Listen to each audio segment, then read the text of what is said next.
Paramashivoham.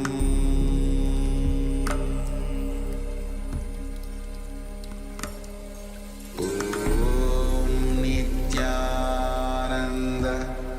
Paramashivoham.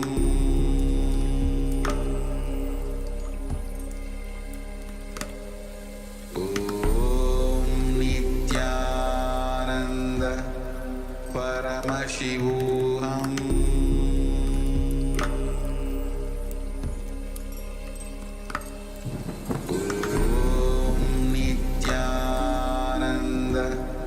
Paramashivoham.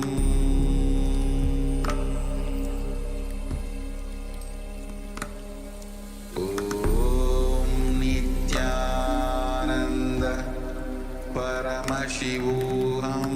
Om Nityananda Paramashivoham. Paramashivoham.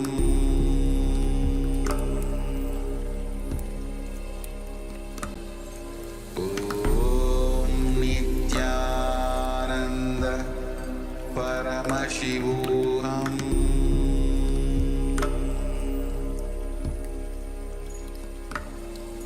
Om Nityananda Paramashivoham.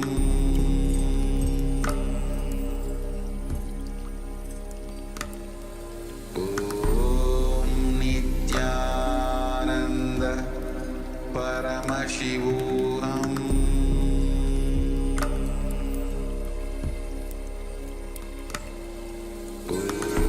Om Nityananda Paramashivoham.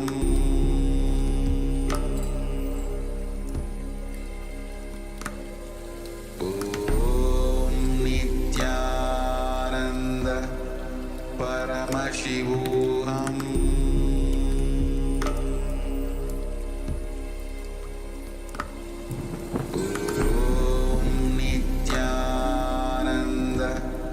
Paramashivoham.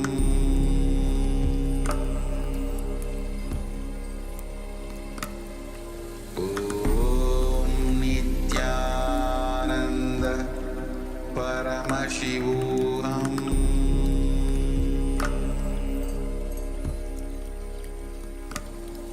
Om Nityananda Paramashivoham.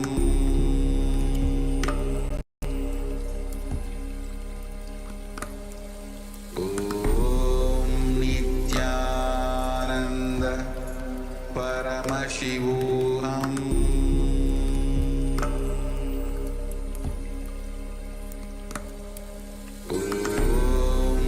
Nityananda Paramashivoham.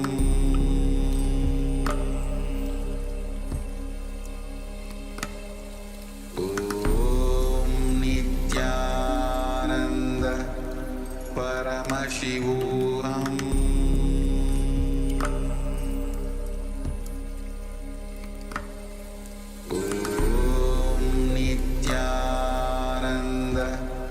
Paramashivoham.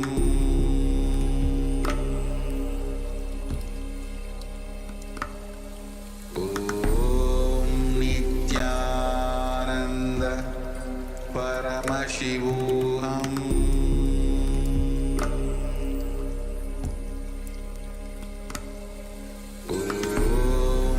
Nityananda Paramashivoham.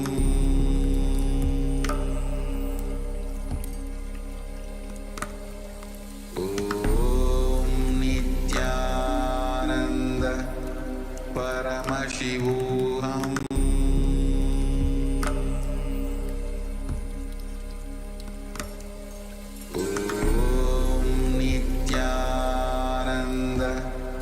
Paramashivoham.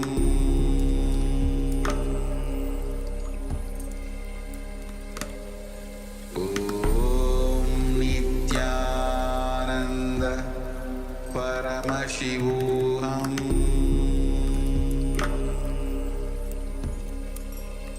Om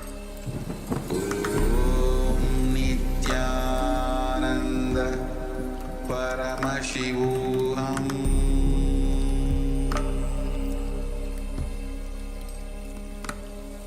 Om Nityananda Paramashivoham.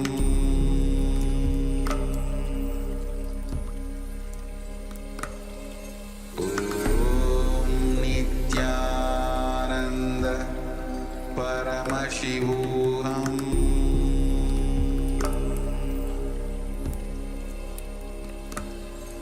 Om Nityananda Paramashivoham.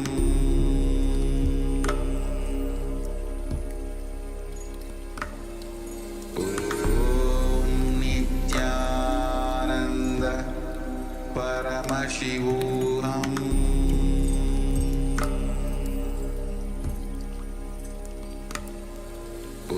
Om Nityananda Paramashivoham.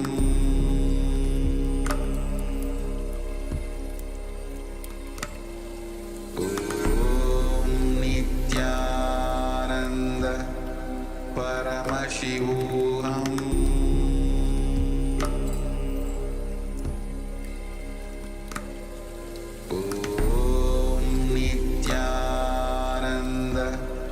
Paramashivoham.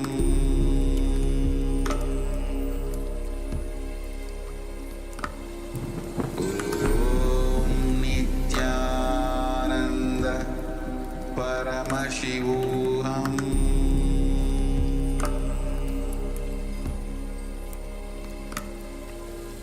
Om Nityananda Paramashivoham.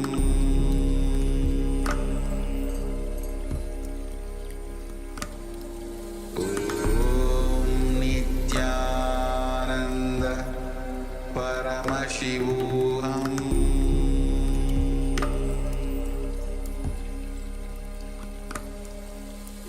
Om Nityananda Paramashivoham.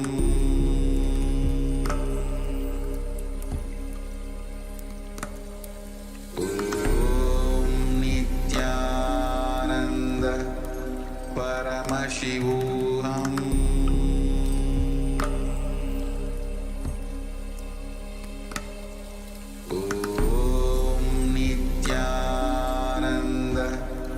Paramashivoham.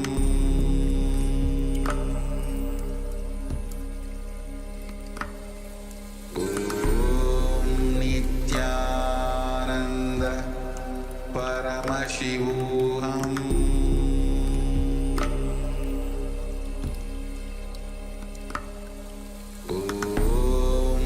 Nityananda Paramashivoham.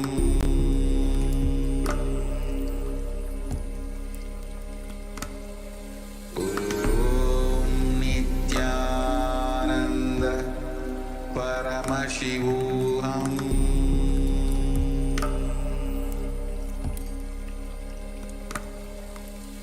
Om Nityananda Paramashivoham. Om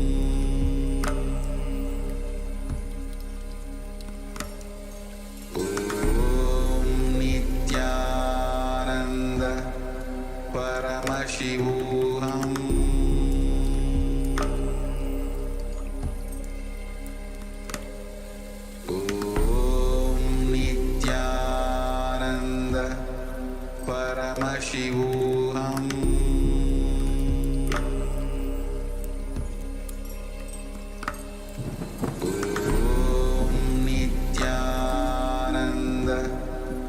Paramashivoham.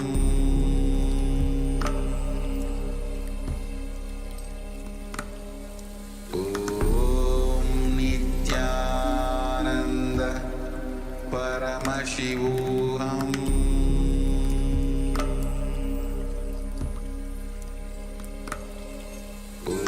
Om Nityananda Paramashivoham.